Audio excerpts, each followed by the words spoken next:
Assalamualaikum warahmatullahi wabarakatuh. Saya hendak berkisah mengenai seorang lelaki yang terbunuh tragis pada 10 Muharram. Lelaki itu berusia 58 tahun pada hari ke-10 bulan Muharram di tahun 61 Hijriah. Selepas menunaikan sholat subuh, lelaki itu bergegas keluar tenda dan menaiki kuda kesayangannya. Beliau menatap pasukan yang tengah mengepungnya. Mulailah lelaki itu berpidato yang begitu indah dan menyentuh hati. Katanya, "Lihatlah nasabku, pandangilah siapa aku ini. Lantas, lihatlah siapa diri kalian. Perhatikan, apakah halal bagi kalian untuk membunuhku dan menciderai kehormatanku? Bukankah aku ini putra dari anak perempuan nabimu? Bukankah aku ini anak dari Wasyi dan keponakan nabimu yang pertama kali beriman kepada ajaran nabimu? Bukankah Hamzah, pemuka para syuhada, adalah pamanku? Bukankah Ja'far yang akan terbang dengan 2 sayap di surga itu pamanku? Tidakkah kalian mendengar kalimat yang viral di antara kalian sendiri bahwa Rasulullah Shallallahu Alaihi Wasallam pernah berkata tentang saudaraku dan aku? Kata baginda Rasul, keduanya adalah pemuka dari pemuda ahli surga. Jika kalian percaya dengan apa yang aku sampaikan, dan sungguh itu benar karena aku tak pernah berdusta. Tapi jika kalian tidak mempercayaiku, maka tanyakanlah kepada para sahabat Nabi, Jabir bin Abdullah al-Ansari, Abu Sa'id al-Khudri, Sahal bin Sa'ad, Zaid bin Arqam, dan Anas bin Malik, yang kesemuanya akan memberitahu kalian bahwa mereka pun mendengar apa yang Nabi sampaikan mengenai kedudukan saudaraku dan aku. Tidakkah ini semua cukup menghalangi kalian untuk menumpahkan darahku? Kata-kata yang begitu eloknya ini direkam oleh sejumlah kitab dari para ulama ahli sunnah wal jamaah, seperti misalnya Tarikh at-Tabari di jilid kelima halaman 425 dan Ibnu Katsir dalam kitabnya Al-Bidayah wa Nihayah jilid ke-8 halaman 193. Namun sayangnya mereka yang telah terkunci hatinya tidak akan tersadar dengan pidato tersebut. Pasukan yang mengepung atas perintah Ubaidillah bin Ziyad itu memaksa lelaki yang bernama Sayyidina Husain bin Ali bin Abi Thalib untuk mengakui kekuasaan Khalifah Yazid bin Muawiyah. Tidakkah ini menjadi pelajaran bagi kita semua, Bapak dan Ibu sekalian, bahwa pertarungan di masa khilafah dulu itu sampai mengorbankan nyawa seorang cucu Nabi Sallallahu Alaihi Wasallam? Apa masih mau dibilang khilafah itu satu-satunya solusi umat? Simak pula bagaimana Ibnu Katsir dalam Al-Bidayah wa Nihayah bercerita tentang Sayyidina Husain yang terbunuh di Karbala pada 10 Muharram atau yang kita kenal dengan Hari Asyura. Begini penuturan Ibnu Katsir. Pasukan memukul kepala Husain dengan pedang hingga berdarah. Husain membalut luka di kepalanya dengan merobek kain jubahnya, dan dengan cepat balutan kain itu terlihat penuh dengan darah Husain. Samir bin Zil Jausan memerintahkan pasukannya menyerbu Husain. Mereka menyerang dari segala penjuru. Ibnu Katsir melanjutkan tulisannya. Yang membunuh Husain dengan tombak adalah Sinan bin Anas bin Amr Nakhai. Dan kemudian dia menggorok leher Husain dan menyerahkan kepala Husain kepada Khawali bin Yazid. Kitab Al-Bidayah wa Nihayah jilid 8 halaman 204. Anas melaporkan bahwa ketika kepala Husain yang dipenggal itu dibawa ke Ubaidillah bin Ziyad, yang kemudian memainkan ujung tongkatnya menyentuh mulut dan hidung Husain, Anas berkata, "Demi Allah, sungguh aku pernah melihat Rasulullah mencium tempat engkau memainkan tongkatmu ke wajah Husain ini."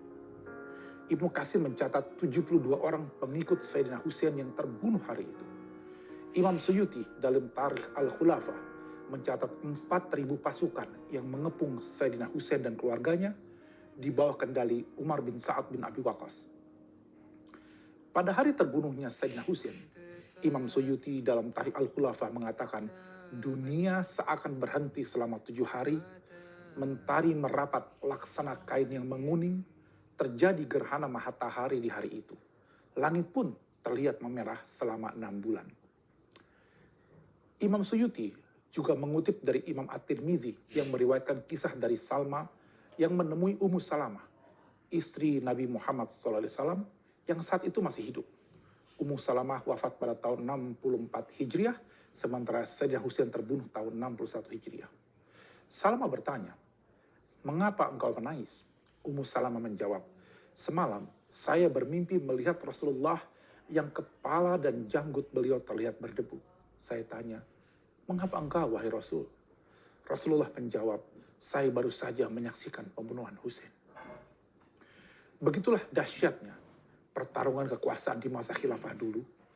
Mereka tidak segan membunuh cucu Nabi demi kursi khilafah. Apa mereka sangka Rasulullah tidak akan tahu peristiwa ini? Lantas, apakah mereka yang telah membunuh Sayyidina Husain kelak masih berharap mendapat syafaat datuknya Rasulullah SAW di padang mahsyar? Dalam kisah yang memilukan ini, sungguh ada pelajaran untuk kita semua. Lahumul Fatihah.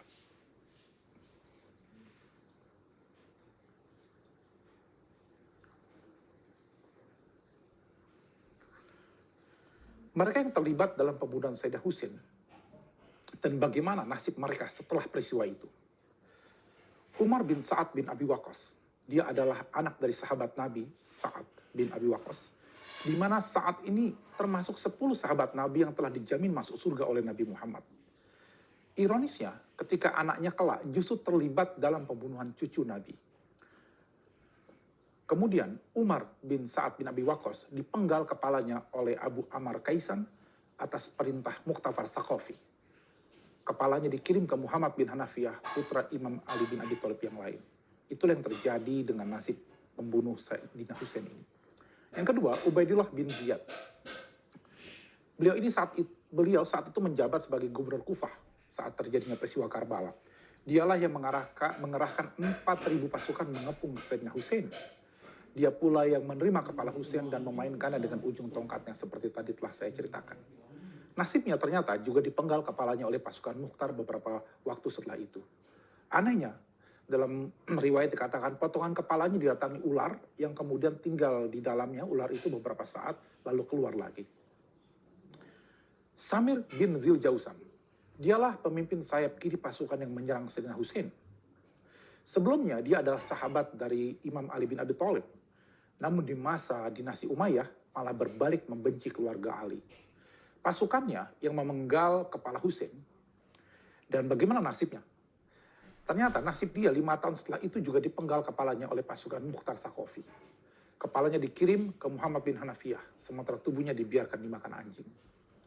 Sinan bin Anas adalah orang yang membunuh Sayyidina Husain. Setelah wafatnya Khalifah Yazid, Sinan ketakutan dan menyembunyikan diri karena orang-orang mengetahui dialah yang membunuh Sayyidina Husain. Ada kabar dia wafat dibunuh pasukan Mukhtar Thaqafi. Ada yang bilang dia wafat pada masa Gubernur Hajjaj di Kufah. Hurmala bin Kahil al-Asadi membunuh Ali Asghar, anak Sayyidina Husain yang baru berusia 6 bulan. Berarti cicitnya Nabi Muhammad. Sayyidina Husain meminta air untuk bayinya yang kehausan. Namun Hurmala melepas anak panah bermata 3 ke leher sang bayi, cicit Nabi Muhammad. Hurmala belakangan mati dieksekusi pasukan Mukhtar 5 tahun setelah itu. Khawli bin Yazid yang membawa potongan kepala Sayyidina Husain ke Kufah untuk Ubaidullah bin Ziyad. Dia menyembunyikan kepala Sayyidina Husain di kompor rumahnya. Nasibnya berakhir tragis. Dia dibunuh di depan rumahnya dan dibakar oleh pasukan Mukhtar Thaqafi. Begitulah yang terjadi terhadap 6 tokoh utama dalam peristiwa pembunuhan Sayyidina Husain di Karbala pada 10 Muharram.